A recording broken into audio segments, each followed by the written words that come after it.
Hello, and welcome to the Intelligentleman podcast, season 3. And I got something very exciting to share with you guys. First of all, let me just say thank you. Thank you to everyone who has supported and shared and liked and listened and watched my podcasts for season 1 and 2.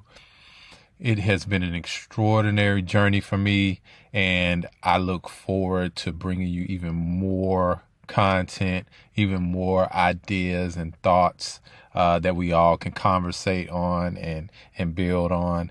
And, it's just been overwhelming that the support that I've been receiving about coming back with season 3. And so, we talked about a lot of things in season 1 and season 2, from a wide range of topics. And so, I've really struggled to say that, hey, well, I've talked about a lot of things. And so what more is there to talk about?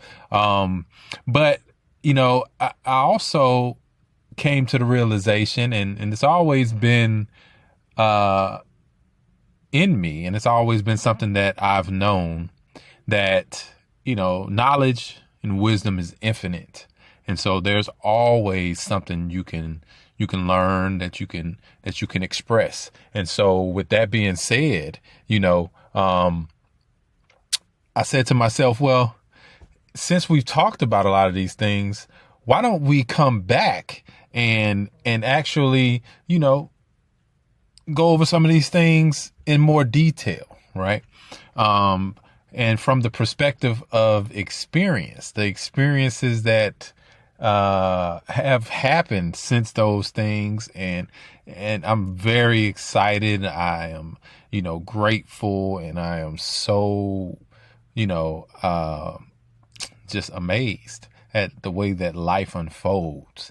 And, one of my core tenets is to be patient, to be kind, compassionate, but it's also to remain a student, to always learn, to always look within, and not just learn things outside of me, but to learn and about myself, and to continuously hone my ability of bettering myself through whatever means that comes, and being open to that, and being open to the knowledge that that it can come in many forms, and that I don't have to put it into a box in order to selfishly decide what it looks like, right?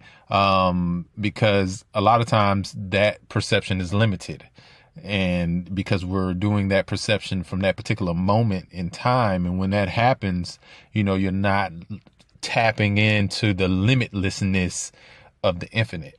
And so you can't mold it into what you want it to be, unless you are allowing it to blossom in a natural way without interference. And a great, way of looking at it, which also happens to be the title for this particular episode, is reset, rebirth. And what month are we in? Spring, which is, decidedly the beginning of the natural year, right? Because it symbolizes the beginning of a new cycle of seasons, right? And so with that being said, we're going to take a pause for the cause, and we're going to come right back. All right. Don't go anywhere. Hello, and welcome back.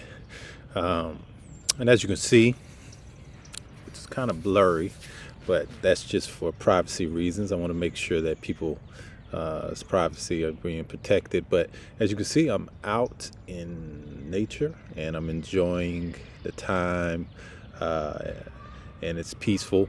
And, part of what we're talking about this time is, it's all about reset. It's all about rebirth, right? Part of resetting in your life is, being able to reconnect with your roots.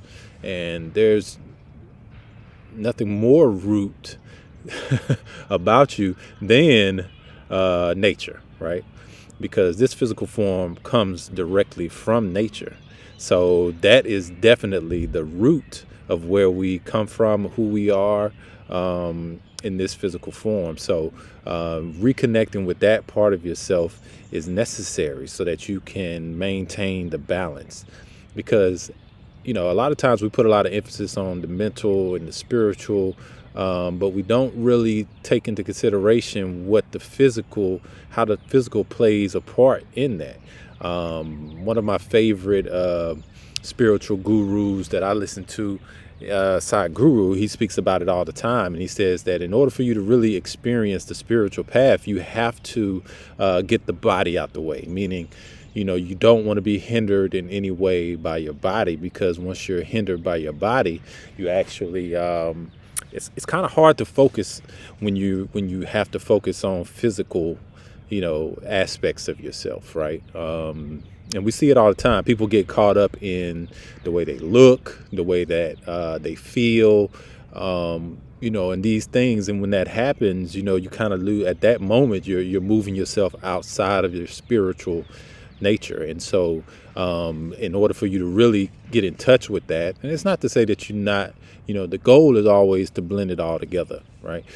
But in order for you to really realize the true extent of your spiritual nature, you have to connect with it a lot more and be outside of your physical element a lot more, right? And so that's part of what you want to do. You want to make sure that you're connecting. Last season, we talked about yoga. And one of the last episodes that I did for the podcast was with Himani, and she's a yoga instructor, yoga teacher actually, but she's also much more than that. So make sure you go back and check out that episode if you're interested in learning those things. But there's a lot of different methods, a lot of different things that you can do to help you with that, right? Just being active and eating right helps you with those things, but if you are looking for some sort of guidance or to try something new, experience something new, which is always good, then definitely go out and experience the world, and you'll come to realize that there's a lot more out here, and it aligns with a lot of things that's just base part of our human nature. It's not really about any religion or any way of life. It's more so just the things that connect us. And so once you start seeing that and you start realizing that, then you start seeing similarities in a lot of different things. And the sun is coming out now, so now you're going to start seeing the shine. But so another aspect of reset, right, that's physical, would be the mental, right? Sometimes you got to have a mental reset. Sometimes you got to be able to take time out to not worry about things and to just sit with yourself, let the thoughts flow. That doesn't mean that you don't let your thoughts flow. It doesn't mean that you're not allowing yourself to think and to feel. It just means that you're not allowing those thoughts or those feelings to make you react in any kind of way. Right? You're just sitting with them and observing them. And then from that, you gain insight, because a lot of times we're again, distracted by how things may seem, and we don't really see the benefits or see the silver lining, as I like to say, in what's truly happening, right? Because there's always a larger picture, as witnessed in nature, right? There's always a larger picture. If you think about it, when you look and you see right now, you got squirrels running around me, you got birds chirping, you got pollen all over everything, right? You may look at these individual events and say to yourself, well, hey, what does that have to do with me? But the squirrels, they're looking for food, right? They're looking for food, and that food is all around us, right? So it's not that they feel like there's no food, right? So they're not thinking in a lack mentality. They're not saying, oh well, there's no food, so I might as well just give up, right? They're not saying that. They're out there looking for it because they know it's there. See, it's a knowledge to them because it's instinct, right? So instinctually, the animals know that all of their needs are taken care of. All they have to do is just go out and get it, right? So that's how we should be. That's how we should be. So even when we're thinking about things and worried about how things are going to come out, we should always know that things are provided to us and that we can always find it if we still ourselves and follow our nature, right?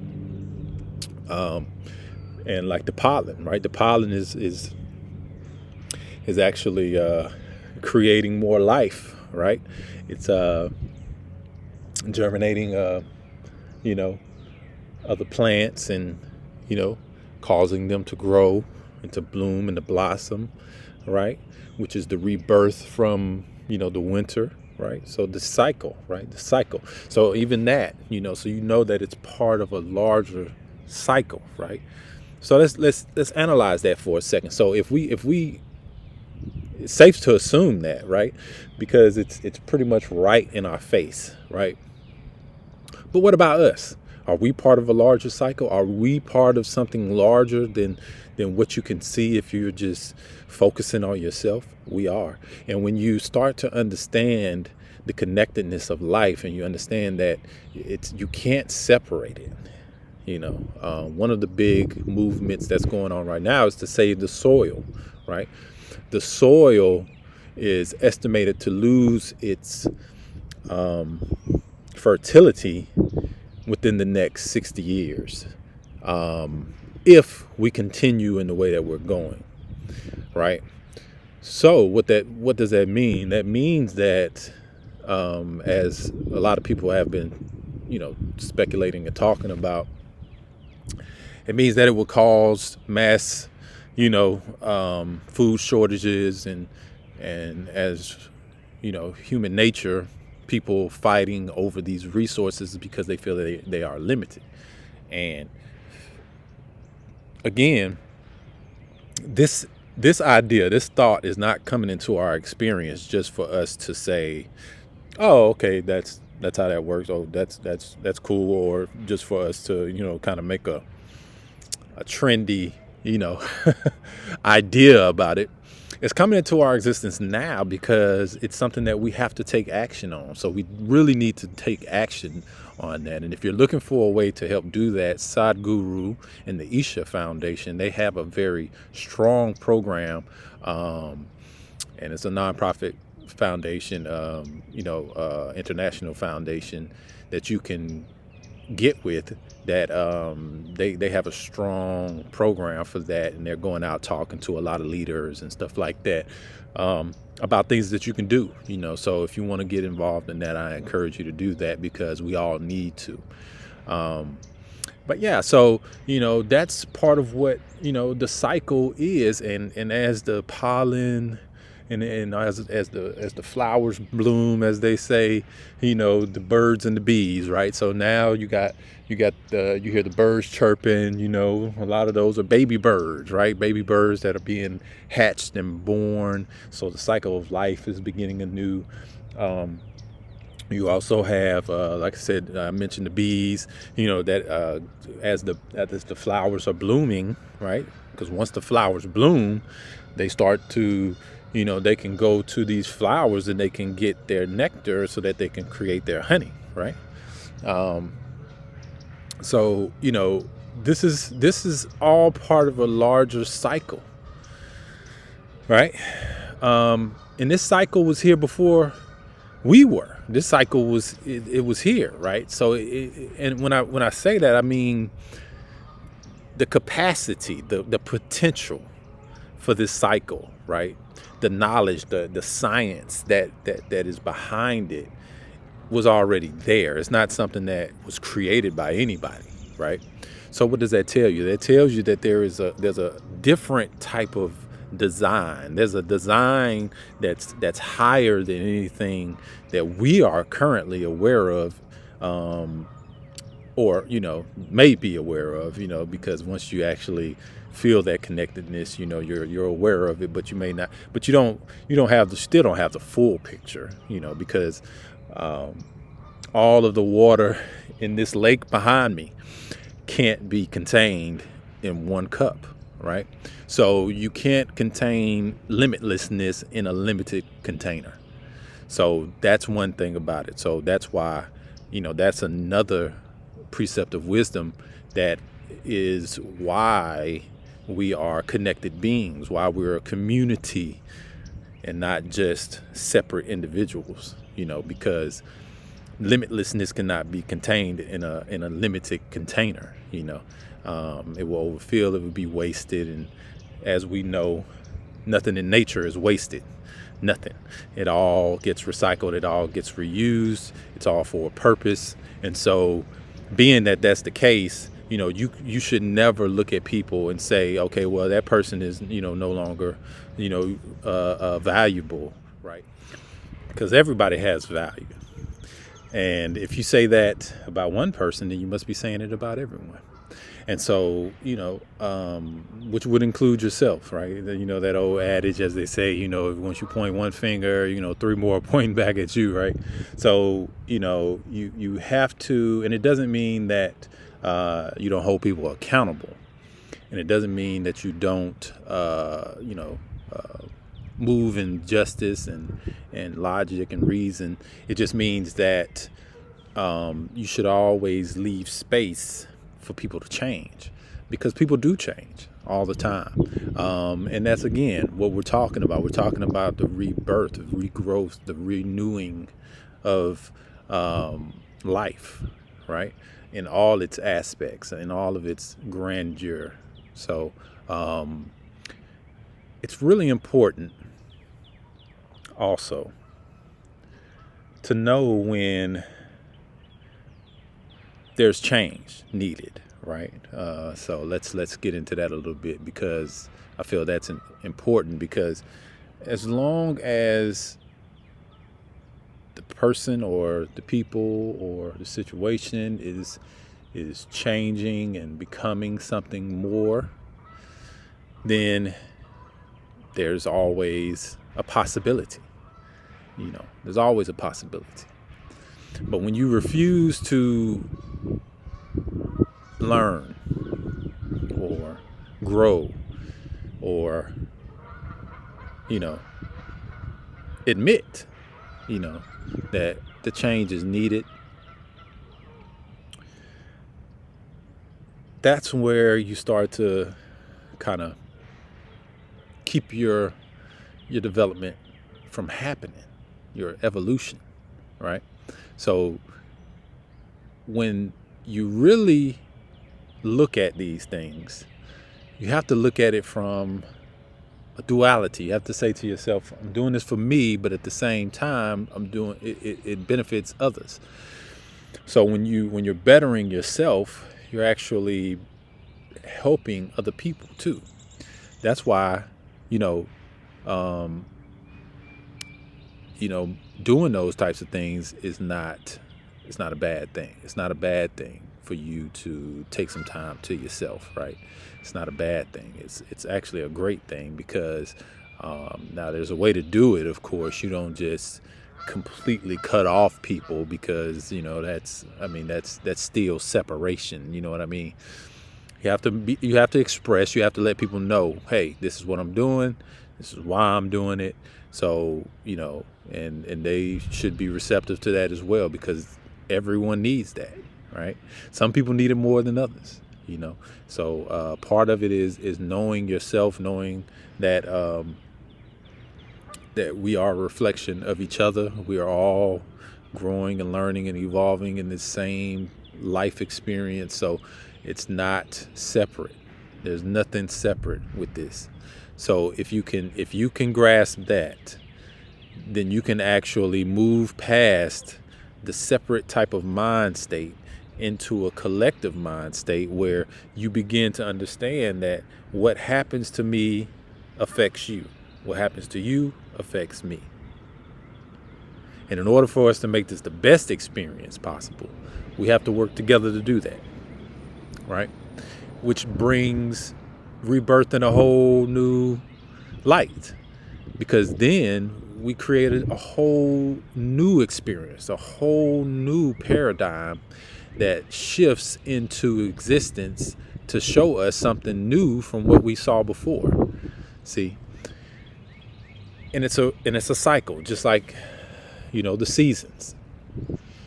Just like life. It's a cycle. So as that happens and it continuously happens, it could get as subtle as happening in every moment. But as it happens, then that this is it. This is the shift, which breeds more gratitude, which in turn actually breeds more acceptance to the change, which it becomes a energetic movement. And as that energetic movement becomes greater, the momentum is built, and then therefore you're able to shoot past those blockages into a new paradigm. And again, when we're talking about these things, you have to think about it from an infinite standpoint. So the possibilities are endless. So you never want to look at it like, okay, well, I can only do this. No, that's not the case. And they say this in a lot of, I guess, quote unquote, self-help books and, success books and stuff like that. They say this a lot. And they say, what they say is, it's all about the way that you think about it, right? So if you're thinking about it from a limited standpoint, from a lack standpoint, then you self-impose the limitations on yourself. We see it if you go back. I love history, and the reason why I love history because it teaches you a lot of things. So when you look back in history, you see how those moments in history that were the darkest were the times where man's mind was the most closed. And then once that mind began to be open, new shifts started happening and people started becoming, whatever the case may be. But, it's I encourage you to be a student of history in that way and see how that worked. How did that happen? Like, one of my favorite periods and points that I talk about is the Dark Ages, right? When people were, stuck in their ways and they just didn't want to change until it was a devastating, epidemic going on.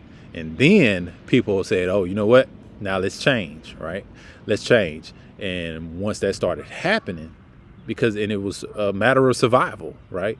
Once that started happening, then so much more, it ushered in that new Renaissance era, right? And a lot of that came from knowledge that was already out there in different places, and think about that for a second. If that knowledge had not been already there, then it wouldn't have reached who it needed to reach in time for it to make a difference. You see? So the way that life works, if you can imagine this, is that for every problem, there's always a solution. So you never look at it like, oh, well, this is too big of a problem. This is something we can't solve. Or no. You say, hey, what do we need to do to put us in a place, in a state where we can be open to what this solution is? Because we need to get past the fact that we think that there are problems that are too big. We got to get past that part, because if we don't, then we'll continuously, that in itself is a limitation. And so what it does is it makes you want to act in a way where you're not looking for a solution. You see, you're doing all sorts of other things, and depending on the situation, it could be a dangerous situation. And so, that's not the route to go. If we continue to be open to the possibility of a solution, then we can always work towards that. Okay.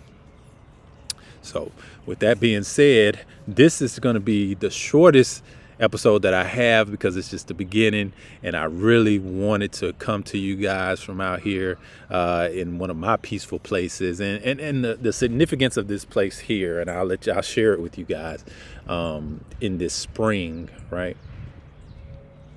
When my daughter was young, I used to bring her here. This is the first place where she learned how to fly a kite.